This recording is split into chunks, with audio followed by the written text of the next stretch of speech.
Luto muna tayo, maggugulay po tayo. Avocado oil, bawang, sibuyas, kamatis, ginamos. Lutuin maigi po ang ginamos. Sana rin ang mga gulay, beans, basang. Yan po yung matitigas na ng mga gulay. Kailangan lutuin muna yan. 4 cubes.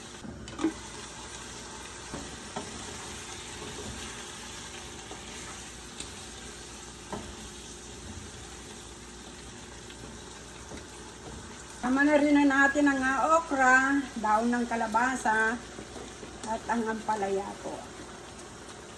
Yan lang natin yan. Ilagay na rin ang ating mga bangus para magkalasa ang ating gulay. Lagyan natin ng tubig ng konti. Kunti lang nilagay natin sa sabaw. Ayan, nagsabaw po siya. Paluto na ito pag ganito. Natin.